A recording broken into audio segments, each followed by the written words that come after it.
भरत हूँ। यहाँ पधारे समस्त आगंतुकों का हार्दिक स्वागत है। भारा पुनरुत्थान की गाथा वेद वन से प्रारंभ करने की चेष्टा की गई है।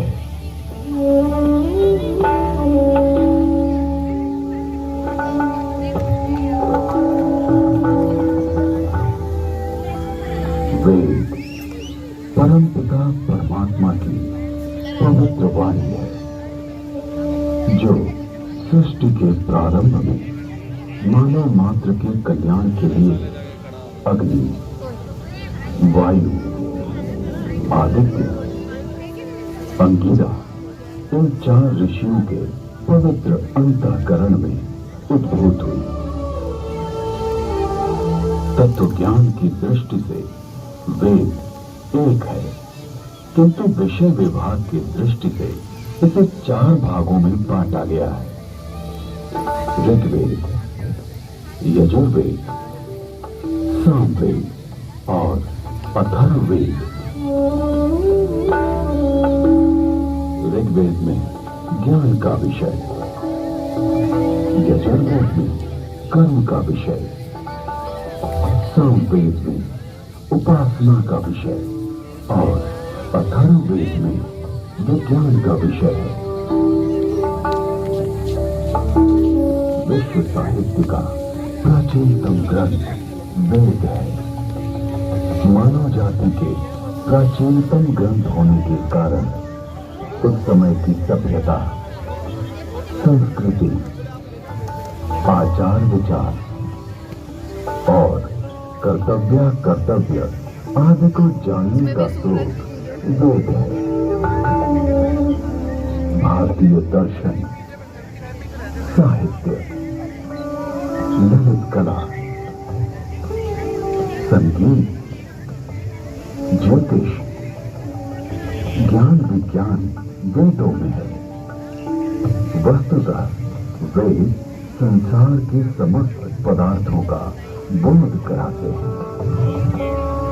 वेद के भाष्यकार आचार्य सायर कहते हैं, इष्ट की प्राप्ति एवं अनिष्ट के परिहार के अलौकिक उपाय को बतलाने वाले ग्रंथ वेद हैं।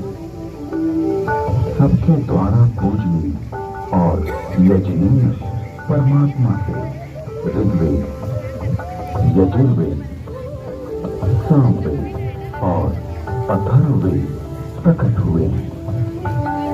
ऋग्वेद के मंत्र दृष्टा ऋषि कहते हैं, तस्माद् ज्ञातस्य वरुता ऋचा सामानि जगिरे छंदांसि जगिरे तस्माद् तेजस्त तस्माद् जायत। ऋग्वेद, जिसके द्वारा विभिन्न देवताओं की स्तुति की जाती, उसे ऋग कहते हैं। ऋच्यते स्तूयते अन्य इति ऋग। इस प्रकार की ऋचाओं के संग्रह का नाम ऋग्वेद है। ऋग्वेद विश्व साहित्य का प्राचीनतम ग्रंथ है। ऋग्वेद में 10 मंडलों में 1028 सूक्त में 10,600 मंत्र हैं। यजुर्वेद, यजुर्वेद में कर्मकांड का प्राधान्य है, जिसकी समाप्ति अनियत अक्षरों वाली है अथवा जो गद्यमय है, उसे यजुष कहते हैं। अनेकाक्षरावसानो यजुर। यजुर्वेद के 2 भाग हैं, शुक्ल यजुर्वेद एवं कृष्ण यजुर्वेद। शुक्ल यजुर्वेद में 40 अध्यायों में 1975 मंत्र हैं। कृष्ण यजुर्वेद गद्यात्मक है। सामवेद गीति साम है। गीतेषु समाध्या। संगीत का मूल उद्गम सामवेद है। सामवेद के दो भाग हैं, पूर्वार्जित एवं उत्तरार्जित। सामवेद में 1875 मंत्र हैं। अथर्ववेद, अभिचार मंत्रों का ज्ञान अथर्ववेद में है। इसमें आयुर्वेद का विस्तृत विवेचन हुआ है। इसकी शौनक शाखा में 20 कांडों में 730 सूक्तों में 6000 मंत्र हैं।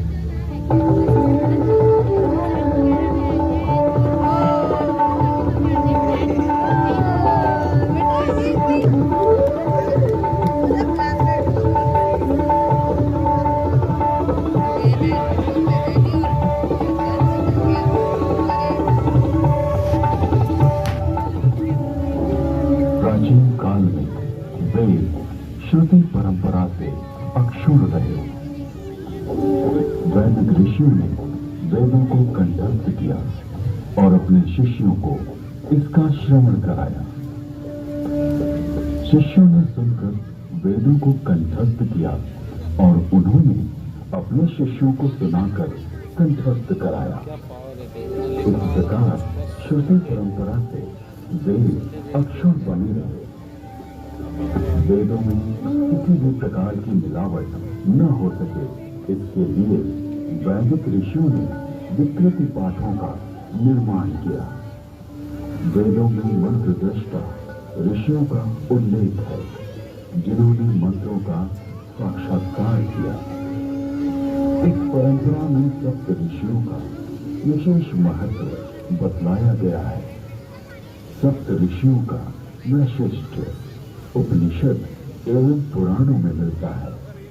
ये 7 ऋषि हैं: वशिष्ठ, विश्वामित्र,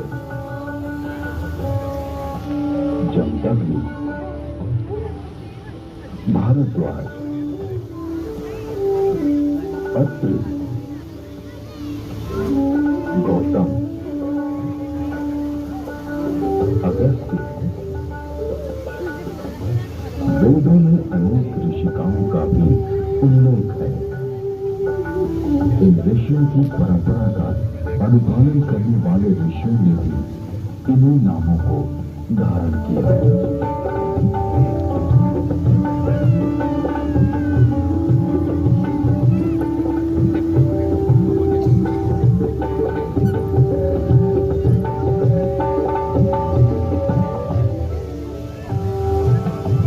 आज विश्व में जिन आविष्कारों का श्रेय पाश्चात्य जगत द्वारा लिया गया है, उसे हमारे प्राचीन ऋषियों द्वारा तथ्य सहित हजारों वर्ष पूर्व प्रमाण सहित वेदों में उल्लिखित किया गया है।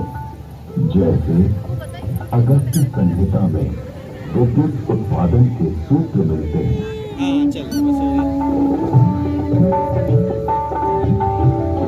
एक मिट्टी का पात्र लें, उसमें ताम्र पट्टिका, कॉपर शीट डालें तथा शुद्ध ग्रीवा कॉपर सल्फेट डालें। फिर बीच में यूनिक कास्ट 500 व सॉडस्ट लगाएं। ऊपर पारा, मर्क्यूरी तथा 10 लॉस्ट रिंग डालें। फिर तारों को मिलाएंगे तो उससे विद्युत शक्ति इलेक्ट्रिसिटी का उदय होगा। अगस्त्य संहिता में विद्युत का उपयोग इलेक्ट्रोप्लेटिंग के लिए करने का भी विवरण मिलता है।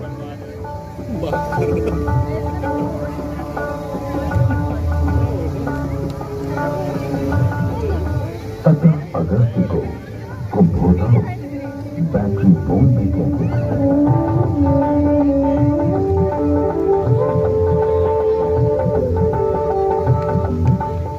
सौ कुंभों उपरोक्त प्रकार से बनी तथा श्रृंखला में जोड़े गए 100 सेलों की शक्ति का पानी पर प्रयोग करेंगे तो पानी अपने रूप को बदलकर प्राणवायु, ऑक्सीजन तथा उदान वायु हाइड्रोजन में परिवर्तित हो जाएगा।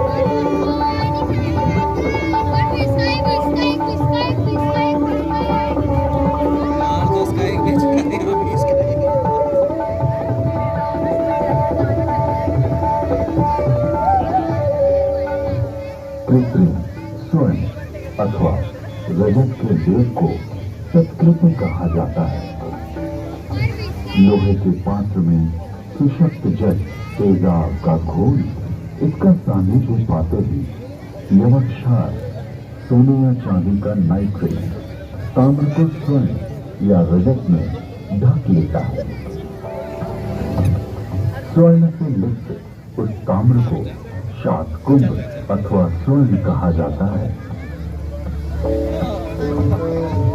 विद्युत तार आधुनिक नौका चलन और विद्युत वहन, संदेश वहन आदि के लिए जो अनेक बारीक तारों की बनी मोटी केबल या डोर बनती है, वैसी प्राचीन काल में भी बनती थी, जिसे रज्जु कहते हैं।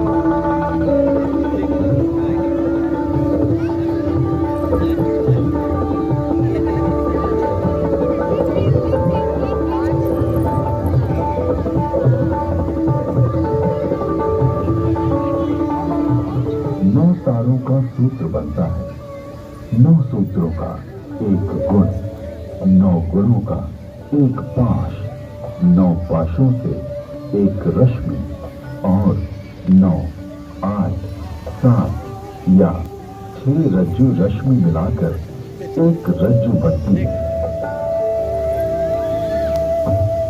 आकाश में उड़ने वाले गर्म गुब्बारे। इसके अलावा अगस्त्य मुनि ने गुब्बारों को आकाश में उड़ाने और विमान को संचालित करने की तकनीक का भी उल्लेख किया।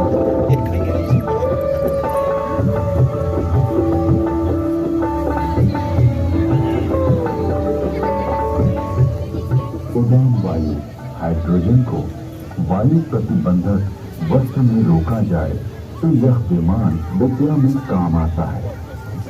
यानी वस्त्र में हाइड्रोजन पक्का बांध दिया जाए तो उसमें आकाश में उड़ा जा सकता है।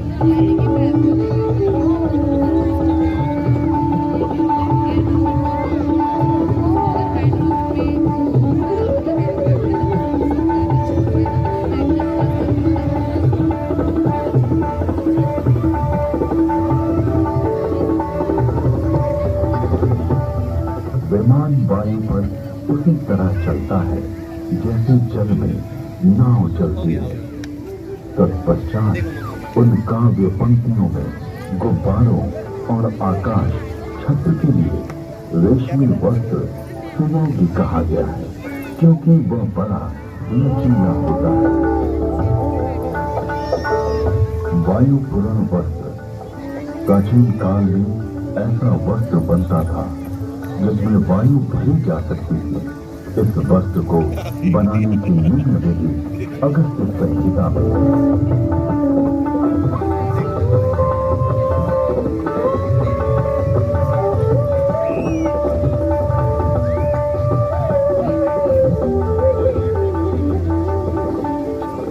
पृथ्वी का सूर्य की परिक्रमा करने का वर्णन ऋग्वेद, यजुर्वेद और अथर्ववेद के मंत्रों में मिलता है।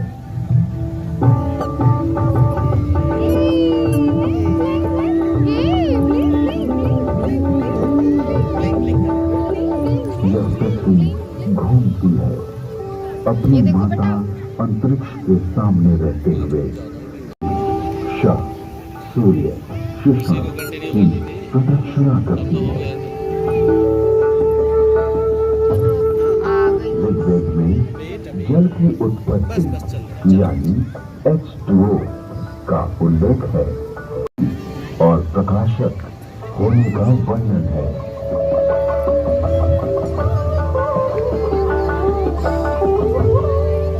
हे सूर्य, तू ऐसे वेग से जो कि मनुष्य के ज्ञान से बाहर है, सबको दिखाई देता हुआ सदा चलता रहता है।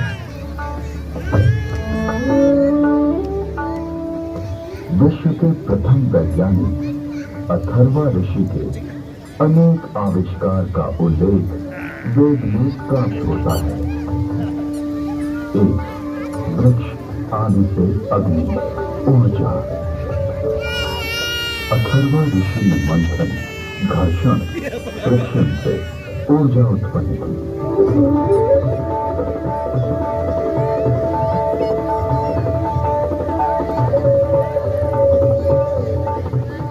अरण्य नामक वृक्ष की लकड़ी में अग्नि है।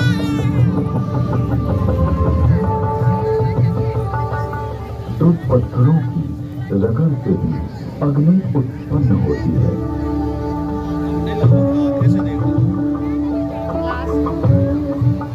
दूसरा, जल मंथन से अग्नि, हाइड्रो इलेक्ट्रिक, हाइडेल। अथर्वा ऋषि ने तालाब के जल से मंथन, फ्रिक्शन के द्वारा जलीय विद्युत हाइडेल का आविष्कार किया।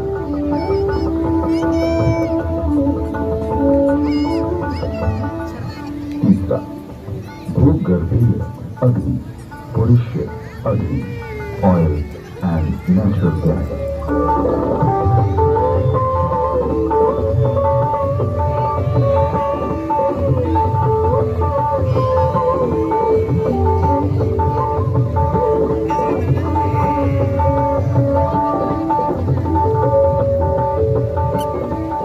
अथर्ववेद में सूर्य से पदार्थों के प्रकाशित होने अर्थात वर्ण, कलर प्राप्त होने का वर्णन है।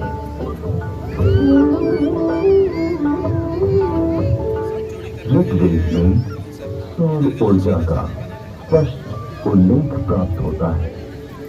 इसके आविष्कारक वशिष्ठ एवं भारद्वाज बतलाए गए।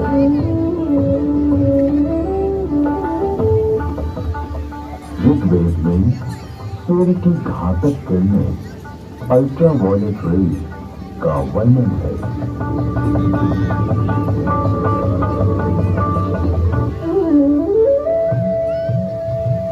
ऋग्वेद और अथर्ववेद में ओजोन परत यानी ओजोन लेयर का वर्णन है।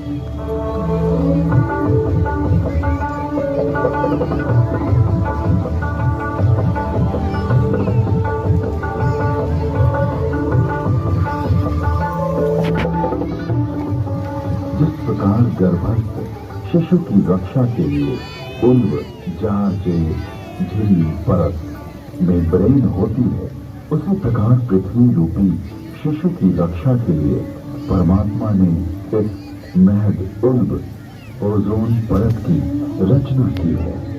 ये स्थूल रूप वाला है। इसका स्वरूप स्वर्ण के समान दिव्य आभामय है।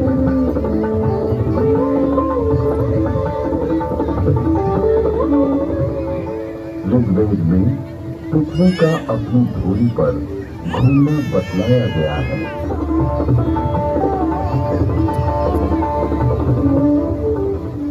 पृथ्वी की 7 परतों यानी स्ट्रेटा का उल्लेख ऋग्वेद में है।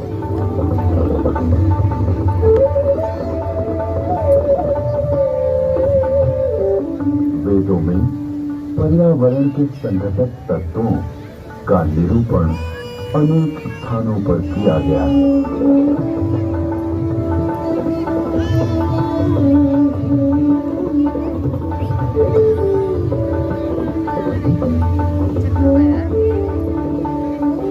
जल, वायु और औषधियां, वनस्पति, ये तीनों भूमि को घेरे हुए हैं और मानव मात्र को प्रसन्नता देते हैं। अतः इन्हें छंद कहा गया है। इनके नाम और रूप अनेक हैं, अतः इन्हें पुरुरूपम कहा गया है। लोक को ये तत्व जीवन रक्षा के लिए दिए गए हैं।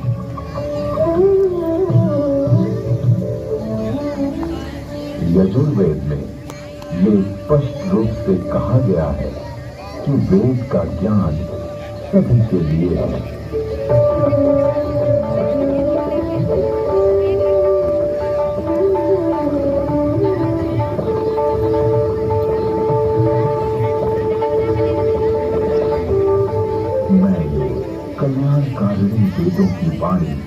ब्राह्मण, क्षत्रिय, वैश्य, शूद्र बल्कि अति शूद्र आदि सभी लोगों के लिए देता हूं। इसलिए अपने बीच किसी को भी असमान न समझो, किंतु सभी विद्वानों से प्रिय बनने और सभी लोगों को दान देने का यत्न करो और सदा सभी की समृद्धि की कामना करो।